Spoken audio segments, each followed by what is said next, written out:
Hey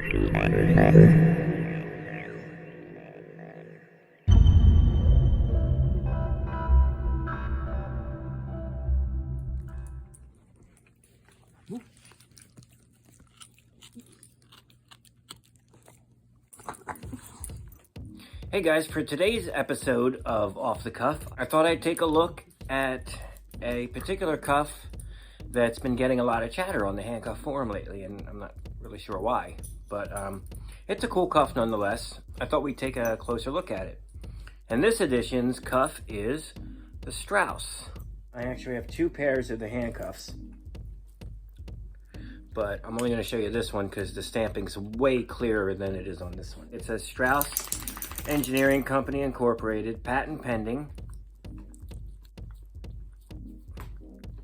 Crawford, Georgia. That's a lot of information right there on the cuff itself, except for the year, which we're thinking is about 1930-ish.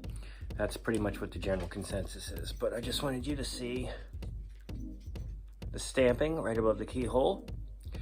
And these cuffs are really strange. They're all the ones I've ever seen, and as far as I know, that's how they came. They were coated with that gook, I forget what you call it. It's like galvanized almost. It's like an anti-rust agent, and it just basically gets everywhere after 70 odd years or whatever. It turns, like if you're wearing a black shirt, you're gonna get white crap all over it. It's like they're covered in talcum powder or whatever. But Strauss Company, it was in Georgia. They made handcuffs, and they also made leg irons. And I'll show you the leg irons in a second. What's interesting about these is how similar they are to the Harvard handcuff. The Harvard Lock Company, we know these were made in the 40s, and these were favored by the military. Some of the boxes you see, especially for the leg irons, you know, they'll say stuff about, you know, U.S. Navy or Army or whatever. But they seem to have been favored by the military. I don't know, maybe they were cheap to make. The major feature of what gives away a Harvard and a Strauss is the way that the connecting chain is attached to the cuff. There's, if you can see, there's like that extra piece of metal sticking out. Here's the Harvard handcuffs. That triangular shape, probably, it goes all the way through, of course, but you know, I'd be neat to take a pair of these apart and see if it's U-shaped or whatever. Right where the connecting chain is. Same thing on the Strauss handcuffs and the Strauss leg irons. And by the way, as far as Strauss leg irons go, they're also easy to tell because they got this mad giant link connecting them to the connecting chains. This oval link, and it's not on the cuffs. Probably something for the mobility of the prisoner. And they both use the twisted chain links. Right there. I have two of each, like I said, and they appear to be, this one's really, ugh. They're pretty much the same size. You know, maybe a slight difference. No, they're pretty much equal. And the leg irons would probably be a little harder to judge because the oval link gets bent, I'm sure, through use, but they're roughly the same size. As far as security goes, not so much, because that's the key. Obviously, it's pretty freaking big. There's a quarter. And the keyhole's oversized too. You can see it has the little post there that'll come into the back. That I'm wiggling it, yeah, but just a standard swing through. There's only two teeth inside in the locking dog, and it's not very secure, but it looks like it might have been cheaply produced, and maybe was the selling point to the military.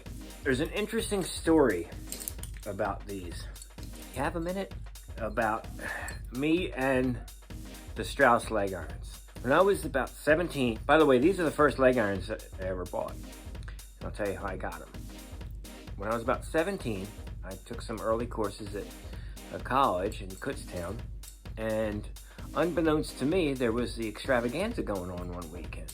And I was walking through the fields, clearing my head on a Sunday morning, early Sunday morning, from the previous night.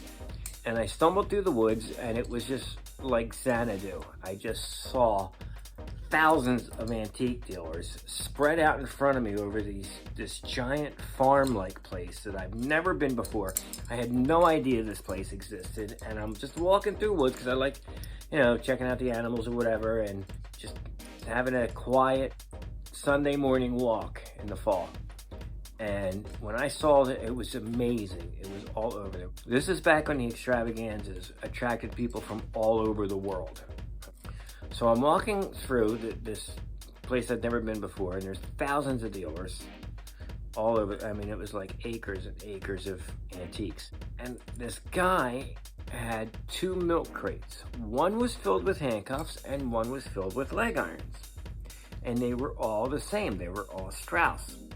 And when I say filled, I mean filled. There must have been, I would say, 20 pairs of leg irons in the one milk crate, and the handcuffs, I have no idea how many. There was tons. There was well over 2 dozen, well over 24, because it was filled. And it was, you know, it was a regular sized milk crate, and it was filled with cuffs. But because I didn't own a pair of leg irons at the time, I bought these for 20 bucks. I was very excited. It had the original key and everything. I had purchased my first pair of leg irons. How proud was I? I didn't recognize them. It said Strauss, whatever. I was like, didn't know much about them. And then a few months later, I learned a very important lesson, which is to do your homework when it comes to buying antiques, especially handcuffs. I don't know if you were aware of this or if you remember it. Yeah, being high. But back in the day, certain escape dealers every once in a while would sell old handcuffs, and you could send for a list, and it would list what they had, how much they wanted, you know, it cost, what they were looking for, how much they were willing to pay, and on. And in this particular list that I got months after I bought the Strausses, mind you, I'm looking through it, and he had like a little legend, like a star meant rare, an X meant exceedingly rare, and like a, I don't know, like a circle meant trades only, which meant that this dude wanted it bad, and it was very pricey. I'm looking through the catalog, and I see, there's my leg irons, Strauss leg irons, cool. And underneath of it, in the trades only category, trades wanted, was a picture of the handcuffs. And it said that the Strauss company was one of the very few that produced way more leg irons than handcuffs. Therefore, the handcuffs are much rarer than the leg irons and consequently more valuable. Now, I don't know what the prices, you know, prices fluctuate in the antique market, but I had just seen a milk crate full of these things that this guy wanted so bad he was willing to trade some really cool stuff for. And I was like, oh my God, if only I knew where that guy was, because he had traveled all the way from the Midwest somewhere, if I remember right. He traveled thousands of miles to come to this antiques extravaganza. So I learned the hard way that, you know, if I would have done my research and known a little bit more, and it wasn't so new to the collecting, I would have snatched up all those handcuffs for 20 bucks a piece and been able to trade to get God knows what, you know, Hamburg 8s, and who knows? Who knows what I could have gotten. But anyway, that was the story of how I got my first pair of leg irons. So I got leg irons, and an important lesson. You know, I do come across leg irons a lot more than I do the handcuffs. And it was interesting, just one of those quirks of fate, where I'd gotten both pairs of leg irons years ago. I mean, the one when I was 17, and I don't remember when I got the next one. And then I found a pair of the handcuffs. I think I got it on eBay. I think I got these on eBay. One of them I did at least. And I got them at a good price. And like less than a week later, this other pair came up, and I was like, whoa, oh, wow, I can have 2 matching sets of Strauss restraints. That's pretty cool. So I snagged them. I didn't pay that much for them. I don't know why. I guess the market was down at that point, but they're really neat. Birds do have a swivel, which is kind of like a ripoff of the Hyatts, the Darbys, the British cuffs.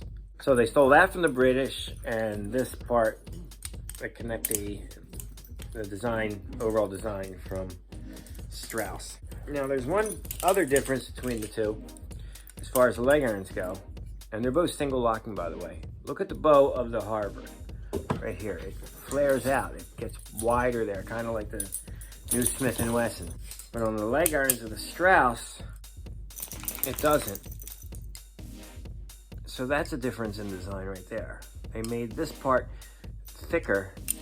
It's thin, and then it's really wide right there for some reason. And the Strauss is more the standard. Strauss seems to have more teeth. I didn't bother counting them, but it's just a mess. I'm getting crap all over my hands.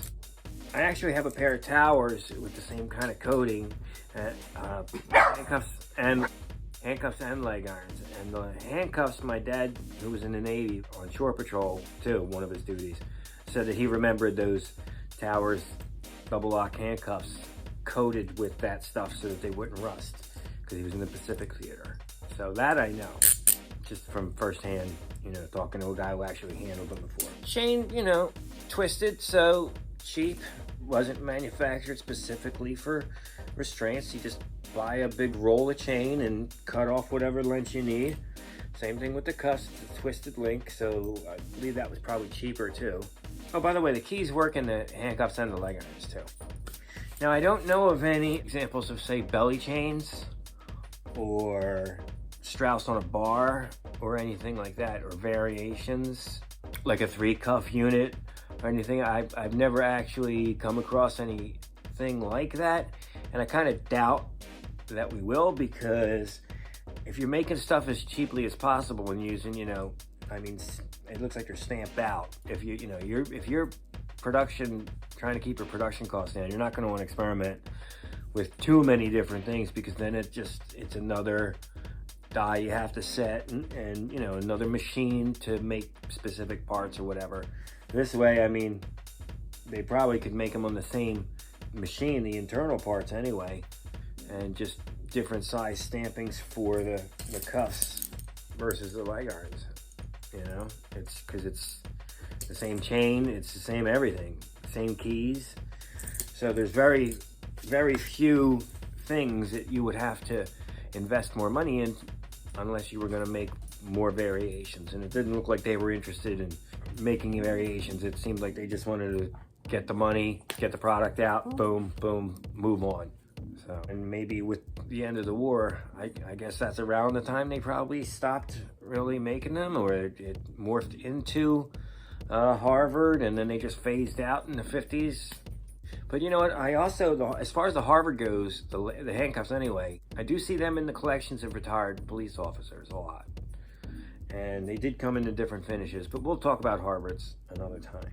That's this edition of Off the Cuff, and I also have another special treat for you at the end. A look at another jail lock from the collection. So I ran into my buddy Jack again at the antique thing on Sunday, and you know, told him that how much I enjoyed the lock, and how much you guys enjoyed seeing that jail lock from last time, the one from the Boston jail. So he was like really happy. So that's cool. He's, you know, he's glad that people are getting to enjoy stuff that he's had in his collection for decades, literally.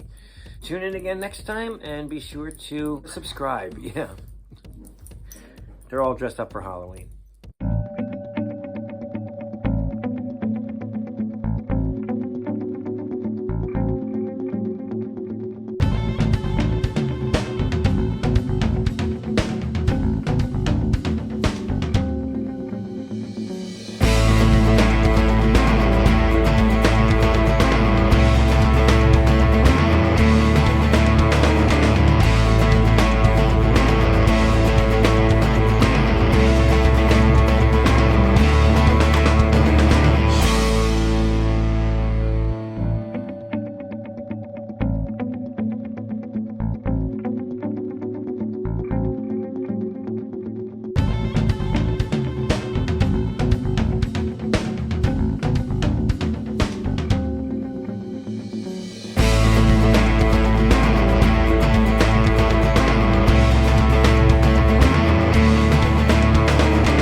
All turning the key does is just move against the cam. If I had a knob for this, it would work better. I need to get a knob at the next lock show. That's the key.